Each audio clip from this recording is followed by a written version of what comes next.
What if everything you've been told about death was incomplete? Not wrong, just missing the part your soul has always known, but you may have forgotten. If you're over 55, chances are you've faced moments of deep reflection. Maybe it's the quiet after retirement, the ache of missing someone, or the sense that your life, as full as it's been, is still asking a question you haven't yet answered. You may be a leader, a caregiver, a creator, or someone others look up to, but beneath the roles and responsibilities, there's a quieter voice, the one that asks, what comes next? And, will I be ready?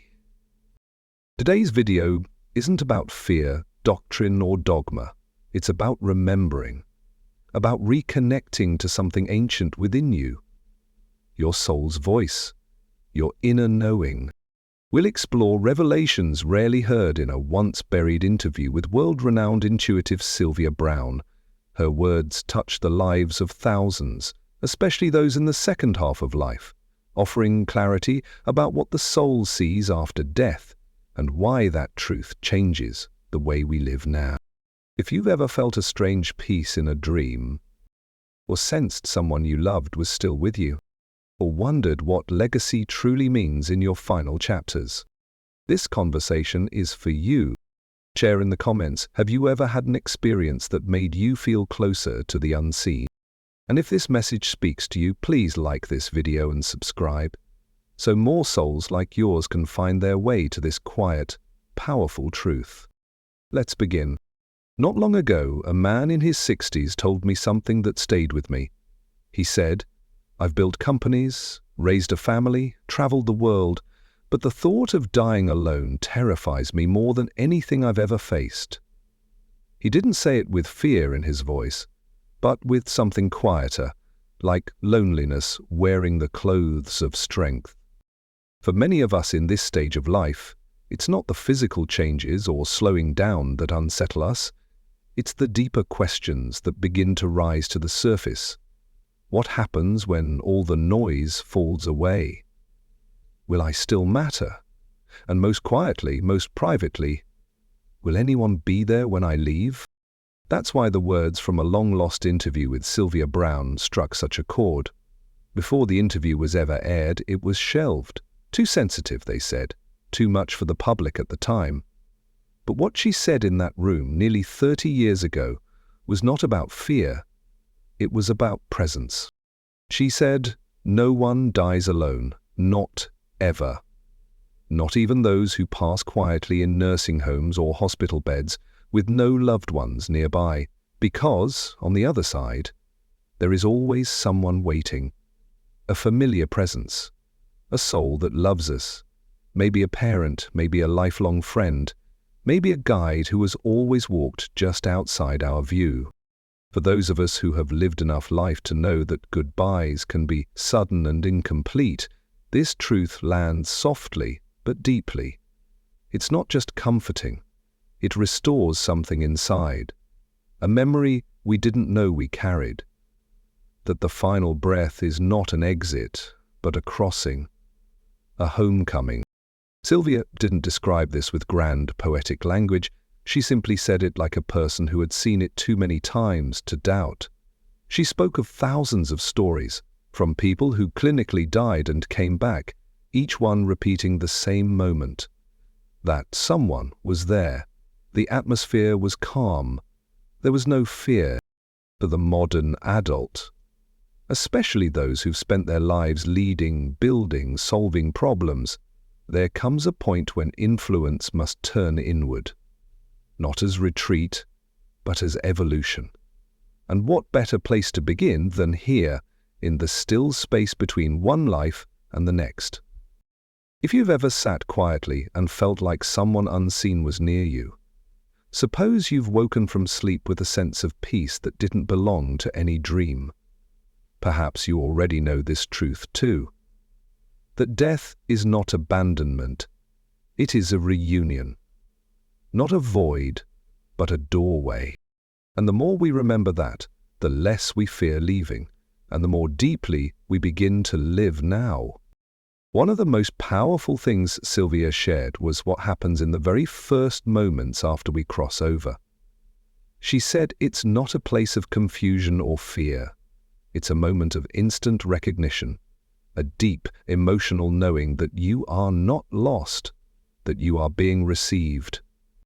She described it as walking into a space filled with familiar faces, not just people you remember, but people who remember you.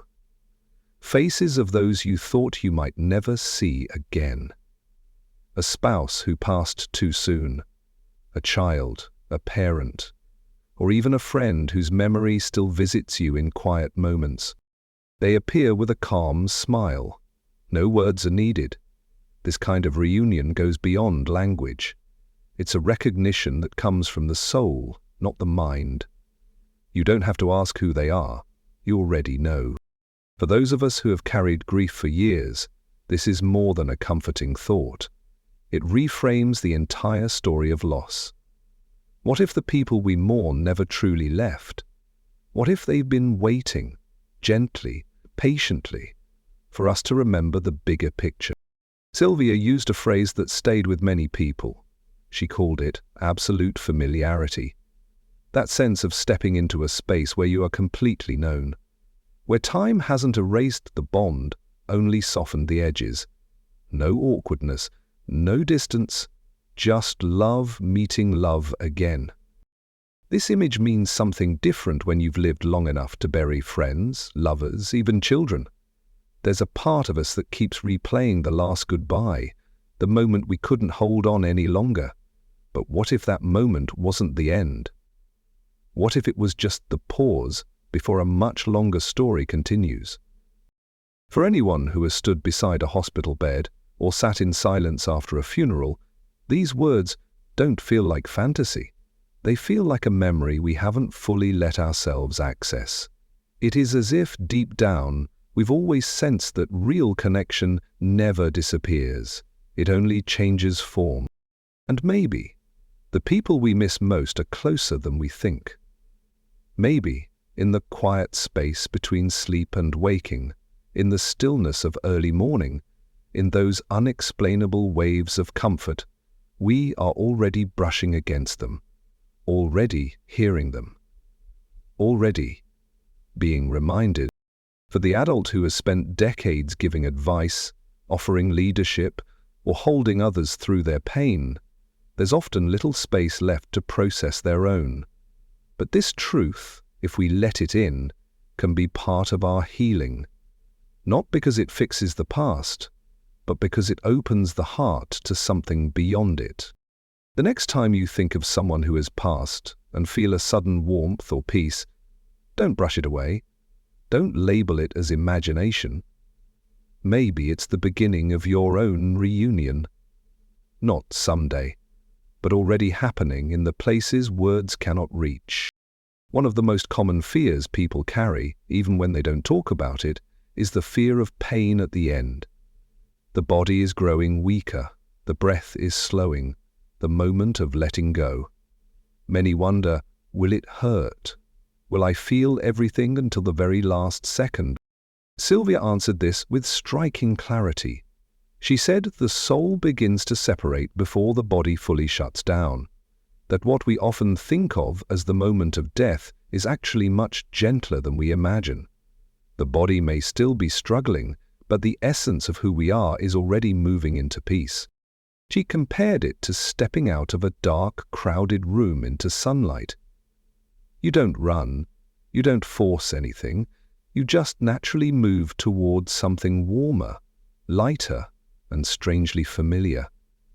For those who have sat by the bedside of a loved one in their final hours, this description offers quiet reassurance. It means what we witnessed may have looked difficult from the outside, but on the inside the soul was already elsewhere, already lifting, already easing away from suffering, not in fear, but in relief.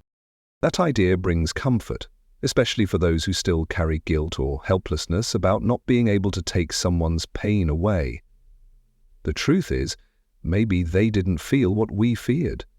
Maybe what we saw was only part of the story, and the part we didn't see was full of calm. This also changes how we think about our own final moment. When you understand that pain belongs to the body but not to the soul, it becomes easier to release the fear that keeps us clenched and silent. There's a kind of courage that grows when we know we won't be alone, and we won't be trapped in suffering. For people who have spent their lives leading others, solving problems, and staying strong, it can feel unnatural to admit fear about something we cannot control. However, acknowledging that fear and then meeting it with understanding is not weakness. It's maturity. It's spiritual leadership turned inward. Sylvia's message wasn't abstract. It came from listening to thousands of stories from people who had crossed over and come back. Stories where peace was the common thread, where people described a sense of lifting out, of floating, of suddenly being surrounded by love. She didn't speak in metaphors. She spoke as someone who had come to trust what she had heard over and over again. The soul leaves before the pain becomes unbearable. That the body finishes what it must, but the soul does not suffer with it. This shift in perspective allows us to approach the idea of dying with a little more softness, a little less resistance, and perhaps most importantly, with a deeper respect for the wisdom of the soul itself. It knows how to leave, it remembers how to return, and it does so in peace. There's a moment Sylvia spoke about that caught people off guard, not because it was frightening, but because it felt so familiar, like something we've all sensed but never had the words for. She said that once the soul fully lets go of the body, it doesn't just drift into light, it begins to see clearly, fully, for the first time. She described it as a kind of life review, but not a courtroom, not a judgment. More like stepping into a room lined with memories, not just visual ones, but emotional ones. You feel what others felt because of what you said or did. You see your choices not through guilt, but through understanding. Imagine walking through your life, moment by moment, not with shame, but with a wider lens. You watch a conversation with your child and suddenly feel how they received your words.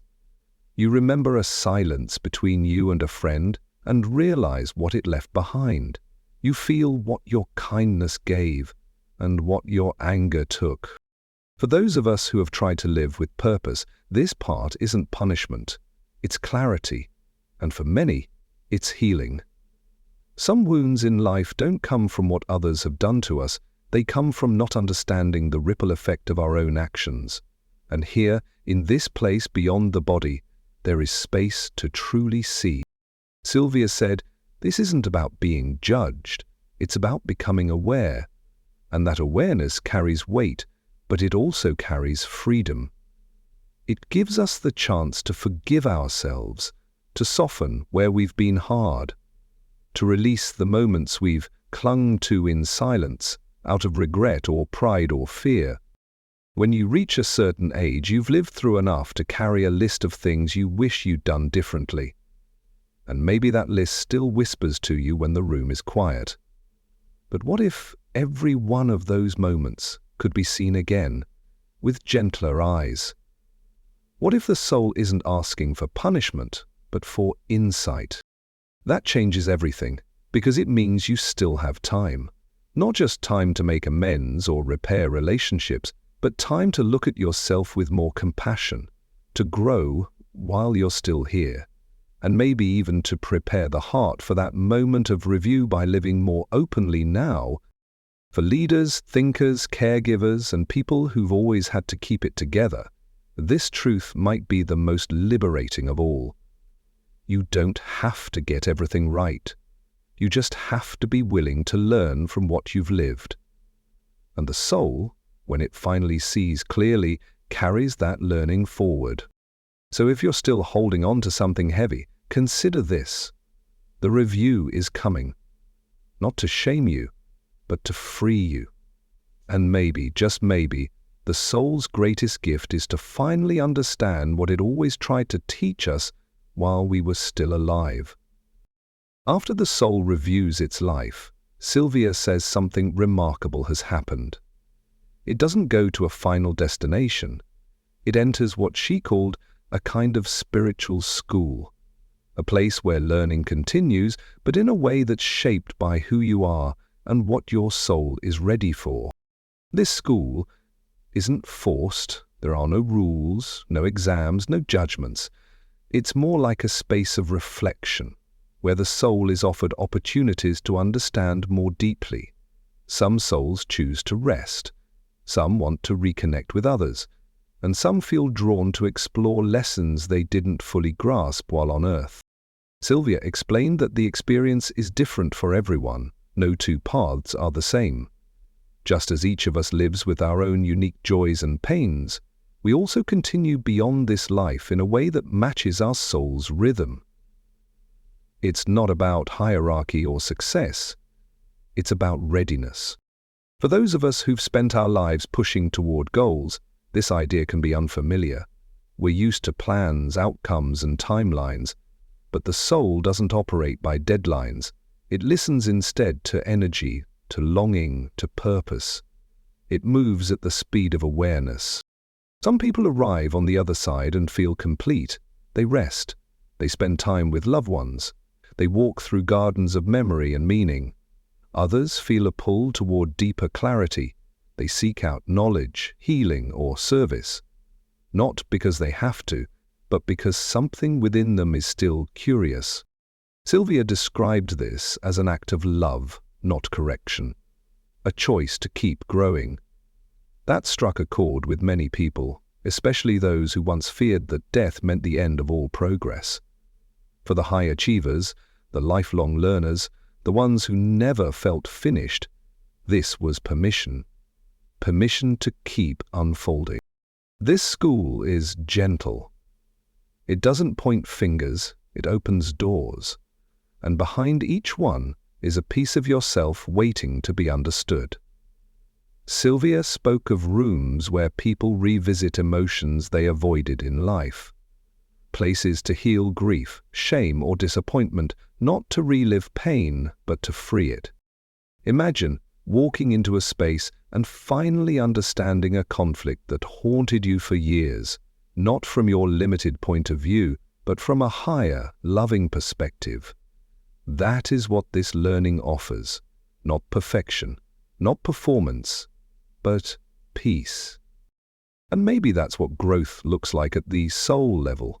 Not climbing higher, but softening into more awareness. Releasing the stories we clung to, reconnecting with the truth behind them. That everything we lived had meaning, and everything we didn't yet understand is still waiting, patiently, with open hands. The older we get, the more we realize that growing doesn't stop. It just changes form. And knowing the soul continues to evolve, even after the last breath, makes the process of aging feel less like fading away and more like deepening into something timeless. There's one part of Sylvia's message that surprised many people, not because it was hard to believe, but because it felt so tender. She said that when older souls arrive on the other side, they're welcomed with a special kind of care, a deep, almost sacred attention, not because they're fragile, but because they've carried so much. She spoke of a presence, almost maternal in energy, that greets every elder soul with warmth. These are not nurses or angels in the way we picture them. They are spirits who understand what it means to walk through a long life, to carry joy, disappointment, effort, loss, love, and regret, all in one heart. For many who have spent decades giving to others, leading teams, raising families, and building legacies, the idea of being received rather than expected to keep giving is powerful. Sylvia said these souls are not treated as if they've finished something. They're treated as travelers who have returned home from a long, honorable journey. This shifted something in how many seniors viewed themselves. In a world that often forgets the elderly, this message reminded them that their presence is not fading, it's valued. That even after the mind forgets and the body weakens, the soul is honored and held with quiet reverence. She described the welcome not as grand, but as deeply personal. A soft light, a knowing glance, a gentle voice that says, without speaking, "We've been waiting for you." For those who fear becoming invisible in their final years, this image is healing. It gives back the dignity that aging sometimes seems to steal. Sylvia also mentioned that there is no rush when the soul arrives. No pressure to adjust, just space to rest and remember, to let go of the noise and re-enter a place where only truth remains, a place where nothing needs to be explained because everything is understood. That alone is a gift. For people who have spent a lifetime explaining themselves, proving themselves, defending who they are, the idea of simply being known without words is enough to bring peace, to be seen not as a role, but as a soul. Many who heard this felt something lift. It wasn't sadness or even hope. It was recognition. A quiet yes deep in the chest that said, "I needed to hear that." Because sometimes what we want most in our final season of life isn't more time. It's to know that when our time comes, we'll be met with kindness. And not just kindness in a general sense, but the kind that sees everything we've lived through and says, "I see you. I honor you. You're home." That, Sylvia said, is how every elder soul is welcomed, with softness, with respect, with love that remembers everything, even the parts we tried to forget. There was something Sylvia said that made many people pause. She spoke about dreams. Not the kind you forget by morning, but the ones that stay with you, the ones that feel more real than waking life. She believed those dreams were visits, small windows into the other side. She explained that when we sleep, the soul is not fully bound by the body. It drifts, gently, often without us realizing. Sometimes it finds its way into places beyond this world, and in those moments we may meet someone we've lost. We may feel a peace we haven't felt in years. If you've ever woken up with a sense that someone had been near you, even though they've been gone for decades, you're not imagining it. Sylvia said these aren't dreams made by the mind. They're reconnections. Brief but powerful. And often, they happen when we need them most. For many older adults, especially those who have lived through loss, this brings a sense of quiet relief. To know that the bond doesn't break with death, that love has its own rhythm and doesn't need the body to be present. It continues softly, in silence, in sleep, in stillness. She told of people who never considered themselves spiritual, but confessed that they'd had dreams that left them in tears, not because they were sad, but because they felt so loved. These dreams didn't give answers. They didn't always have words, but they felt like home. For those who have spent a lifetime thinking logically, managing people and building careers, it may feel strange to believe in something so invisible. But maybe that's exactly what makes these moments so meaningful. They bypass the intellect and speak directly to the heart. Sylvia encouraged people not to dismiss these experiences, not to rush past them or explain them away. Instead, she said, hold them, sit with them, write them down, let them mean something, because when the soul reaches out, even for a moment, it's worth listening. She believed the other side wasn't far away. It's not up or down, it's beside us, all the time. And in dreams, especially in the quiet hours of the night, that veil thins. Not to scare us, but to remind us. We're not as alone as we think. The next time you have a dream that feels different, more vivid, more peaceful, ask yourself if maybe, just maybe, it wasn't just a dream. Maybe it was a visit, a whisper, a memory rising from the place where time doesn't exist. And maybe that's all the proof we need.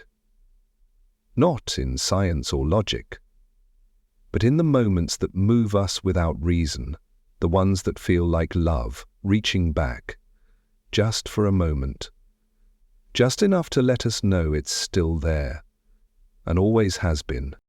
Toward the end of the interview, Sylvia touched on something that often stirs quiet curiosity in people.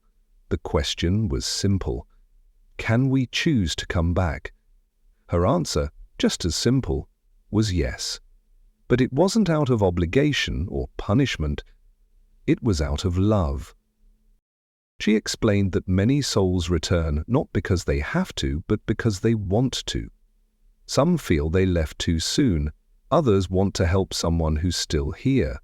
Some simply wish to grow in new ways, to understand parts of life they didn't quite grasp the first time around.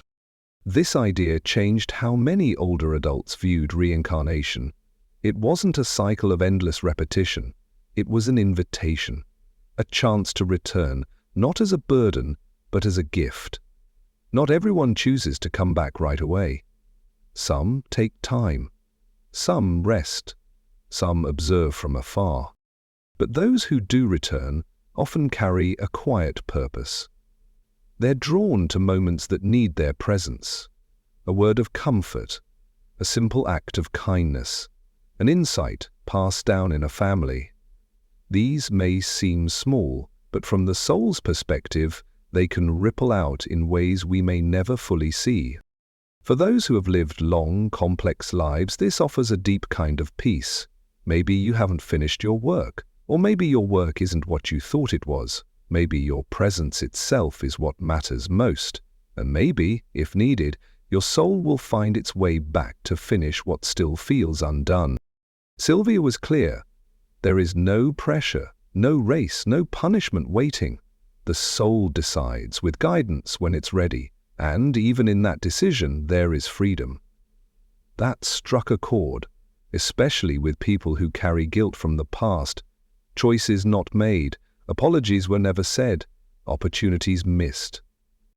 To know that there's space beyond this life, to learn, to choose, to try again, that's not just comforting, it's empowering. It reframes how we see legacy. It suggests that our impact doesn't end when we leave this body. It continues through energy, through memory, and perhaps through another chapter we haven't yet read. This idea doesn't ask us to believe blindly.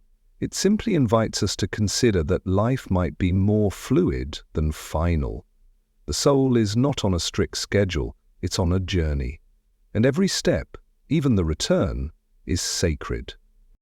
So if there's something in you that still longs to create, to serve, to heal, even after all these years, don't silence it. That longing might not be about what's left in this lifetime.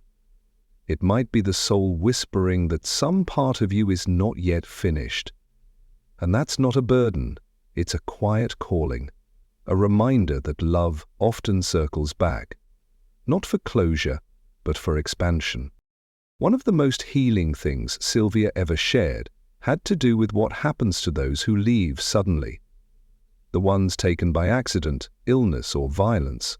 The ones who never got to say goodbye. For many people, especially parents or spouses, this question stays quietly unanswered for years. Sylvia explained that when a soul passes in a sudden or traumatic way, it isn't left wandering. It isn't confused forever. There is, she said, a kind of spiritual team that receives them. Souls are trained not by rules but by compassion. Their only task is to help the newly departed remember where they are and who they are. This process isn't harsh or cold, it's deeply loving. It doesn't rush or demand, it meets the soul where it is, whether that's in shock, fear, or silence. Imagine being met by someone who understands not only your pain, but the confusion beneath it. That's what these guides do. For those of us still here, carrying grief that never found closure, this image is powerful. It tells us that even when things don't happen gently, the soul is still cared for. still guided, still seen. No one is lost in the dark, not even for a moment. Sylvia also believed that love doesn't stop working just because someone passes. In fact, she said, it becomes a kind of light, a thread between worlds. The love we hold in our hearts continues to reach the ones who've crossed over, and that connection helps them, just as it helps us. She described it like a lighthouse. Even if the soul is in rough waters, that steady beam of love helps them find their way, and they feel it. Every prayer, every whispered name, every photo held close. It matters. It reaches them, not symbolically but truly. For many who have lost someone in ways that felt unfair or too soon, this brings comfort that no words could offer. It lifts the weight of wondering. It replaces silence with meaning. And perhaps most importantly, it gives back the bond that seemed broken. If you've ever woken in the night thinking of someone who left suddenly and felt a warmth you couldn't explain, maybe it wasn't random. Maybe it was a connection. Maybe it was their way of saying, I'm still with you, and I've found my way. In a world that tries to put everything into categories and timelines, the soul moves differently. It flows through feeling, through memory, through intention, and in that space, love never disappears. It just keeps evolving. So even if someone left before you were ready, even if words were left unsaid, even if the ending wasn't gentle, know this: they were not alone, and neither are you. The love between souls doesn't need permission to keep existing. It just does, quietly, eternally. One of the most honest questions people ask, often quietly, is what happens to those who don't believe in anything? People who lived good lives but never felt drawn to religion or spirituality. People who were skeptical, curious, or simply uncertain. Sylvia's response to that question was both simple and kind. She said, belief doesn't change what is. It only shapes how we experience it at first. A soul that didn't believe might feel disoriented for a while, like waking from a very deep sleep. But over time, the truth becomes clear. Not through force, not through shame, through gentle awareness. That idea comforted many who had loved ones who were agnostic or atheist. It removed the fear that those souls would somehow be denied peace. Sylvia explained that the other side isn't exclusive.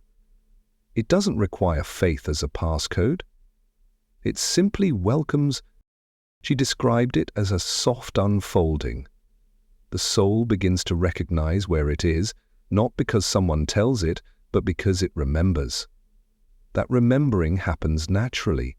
It's like stepping into a room and realizing you've been there before, not with your mind, but with your spirit. For many adults who value thinking for themselves, this message matters. It respects free will. It honors the journey of those who questioned, doubted, or even rejected spiritual ideas. Sylvia never said belief was irrelevant, but she reminded us that it's not the measure of worth. What matters, she said, is how we lived. Were we kind? Did we try to grow? Did we care for others? Did we speak the truth, even when it was hard? These are the things that carry weight in life beyond. Not the labels we wore, but the love we gave. That gives us room to reflect in a deeper way, not from fear, but from integrity.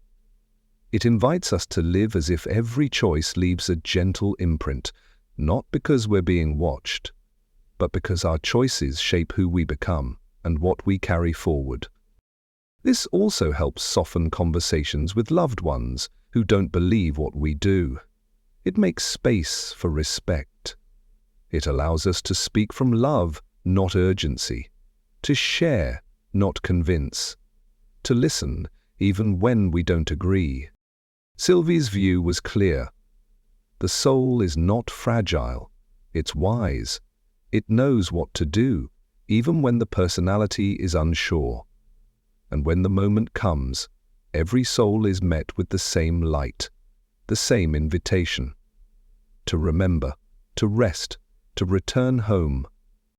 So if you've ever wondered whether someone you love is okay, even though they didn't believe in an afterlife, you can let that fear go. They are okay. They are held. They are learning, just like the rest of us. Not punished, not pushed. Just gently awakened, in their own time, by the love that never needed permission to find them. Sylvia once said that the soul doesn't lose who it is after death. It doesn't dissolve or disappear. Instead, it continues, whole, clear, intact. She described it like stepping out of a heavy coat. You feel lighter, but you're still you, still with your thoughts, your memories, your preferences, your sense of humor. This idea changes everything, especially for people who have spent a lifetime building self-awareness. If who you are continues, then what you've learned still matters. What you love still lives in you. Your relationships, your insights, your unique voice, all of it goes with you, not as baggage, but as essence. She said, we continue to learn, to create, to connect. The other side is not a static place, it's a space of growth.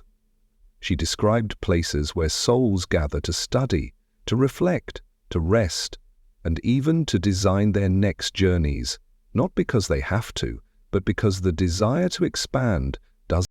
For those who have led teams, mentored others, or spent years developing ideas and influence, this offers a deep kind of reassurance. Your inner work wasn't just for here. It echoes forward. It becomes part of a longer story. A legacy that's not just material, but spiritual. Sylvia also mentioned beauty, not just visual beauty, but the kind you feel. Gardens, libraries, spaces of light and sound, places built by thought and intention, environments shaped by love and curiosity. For many, this made the afterlife feel less like a mystery and more like a home we forgot we knew. She reminded us that what we carry with us isn't our title, our resume, or the awards on our walls.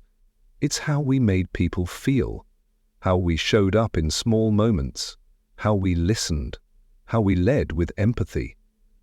These become the true markers of our presence when we leave this life behind. That message touched people deeply, especially those who once feared becoming irrelevant. If your consciousness continues, then so does your influence. Not in an ego-driven way, but in the quiet ripple of energy, kindness, and wisdom that lives on beyond form. She said, time is different there. There are no clocks, no calendars, just experience. Souls feel everything more fully, but with less weight. Emotions are clearer, communication is faster.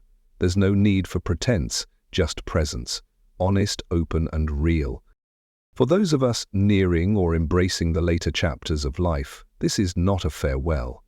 It's a continuation, a deepening, a promise that nothing meaningful is ever lost, that the soul is not erased, it is remembered. And it reminds us, so, as you live now, growing, questioning, evolving, know that this inner work has a place beyond this lifetime. You are not preparing to vanish, you are preparing to expand. And that expansion is just beginning. Even now, even here. Sylvia often said that purpose doesn't end just because the body begins to slow down. It doesn't retire when we do. It doesn't disappear when we feel tired or uncertain. In fact, she believed that in our later years, our purpose often becomes clearer. Quieter, maybe, but deeper. She spoke about how every soul chooses its path before coming into this life. Not just where or when to be born, but what to learn, what to give, and how to grow. Some souls choose difficulty to build compassion. Others choose to lead, to teach, or to help awaken others. But no life is random. No life is wasted. For many people over 55, especially those who have accomplished much, there can come a time of quiet questioning. Now what? Have I already done what I came here to do? Am I still needed? Sylvia's answer was always yes. If you're still here, your purpose is still alive. She believed that purpose doesn't always look like a title or a big mission. Sometimes it's as simple as saying the right thing to someone at the right moment, holding space, offering wisdom, being a calm presence in a noisy world. These moments might seem small, but they are deeply meaningful to the soul. That idea resonates for those who have led others and carried great responsibility. When the outer role fades, the inner calling remains. And sometimes, without all the pressure, we can finally hear it more clearly. Our voice softens, but it becomes more real, more true. Sylvia encouraged people to look not just at what they've done, but at what still lights something inside them. That spark is the clue.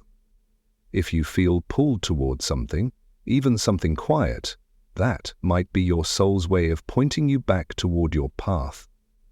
Not to start over, but to go deeper. She also reminded us that we are never too old to influence. Presence carries power. A single story, a moment of listening, a look of understanding, these things ripple outward. They teach, they heal, they plant seeds. We don't always see the results, but the impact remains. For those who have spent a lifetime helping others grow, this is a new kind of leadership. It is not about guiding from the front, but anchoring from within. It is not about telling people what to do, but about showing them how to be, with calm, with presence, with humility. Purpose doesn't have an age limit. It just changes its expression. And if you still feel that something in you wants to contribute, speak, or be of use, listen to that. The soul doesn't measure value by speed or achievement. It is measured by alignment. So, trust your inner voice. Trust that the life you've lived matters, and the life you're still living is filled with meaning, even now, especially now. There's a kind of grief that feels almost too heavy to speak aloud. The loss of a child or a grandchild. A young soul whose life ended before it felt like it ever had a chance to begin. For many older adults, this pain doesn't fade. It simply becomes quieter, but it never fully leaves.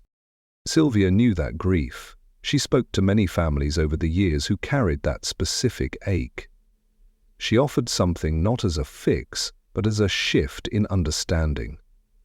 She said that these young souls are not lost. They are received with joy. They are welcomed as if they had fulfilled exactly what they came here to do.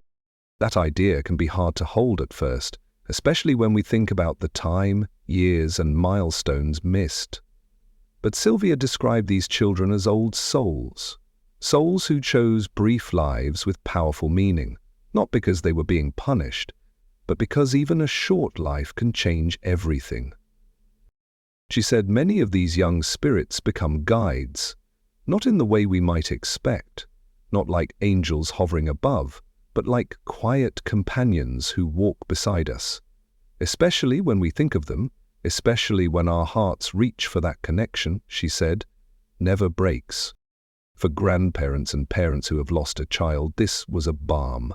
It gave space to keep loving without guilt. It allowed them to see their child, not as gone, but as present in a different way. Not absent, but transformed. Still part of the family, still part of the journey. Sylvia didn't minimize the pain, she honored it. But she reminded us that pain doesn't mean separation. Love, especially the kind we feel for our children, is one of the strongest energies in the universe, and it continues to work long after bodies fade. She encouraged people to speak to their loved ones, to write letters, to tell their stories, not because those souls need it, but because we do. Because sometimes the act of remembering brings more healing than time ever could. And if you've ever felt a sudden warmth or seen something that made you think of them out of nowhere, she said, that's no coincidence. That's them, reaching out in the way only they can. A butterfly, a song, a flicker of peace when you least expect it. For many, that realization softens the edges of grief. It gives permission to feel joy again, to carry their memory not as a wound, but as a light, a guide, a presence that still shapes who we are becoming. We often measure a life by its length, but the soul measures it by impact. And sometimes the brightest lights are the ones that didn't stay long. They just came to remind us of something eternal, something we'll carry for the rest of our lives and beyond. If you've made it this far, maybe something in you feels lighter. Not because all the questions were answered, but because now the fear around them feels a little softer. That's the gift of a conversation like this. Not to convince, but to remember. Sylvia never claimed to know everything, but what she offered was a way of seeing death not as a wall, but as a doorway, a continuation, not a goodbye. And for many of us, especially in this season of life, that shift changes everything. It gives us permission to talk about things we once avoided, to bring the quiet fears into the light, and maybe most importantly, to live these next chapters with more presence, more depth, more listening to what truly matters. Because if the soul continues, if love doesn't end, if presence carries beyond the body, then every moment we have here still holds meaning. Not in grand ways, but in the way we speak, the way we care, the way we show up when it matters. So wherever you are on your journey, I hope this left you with a little more peace, a little more clarity, and a little more trust in what your inner voice has always known, but maybe needed to hear again. If this video touched you, take a moment to share it with someone you love, someone who might be quietly carrying the same questions. And if you want more gentle, soul-deep content like this, subscribe to the channel. Sometimes, we don't need a loud answer. Just a calm voice reminding us that when the time comes, we'll know what to do, and that we were never walking alone.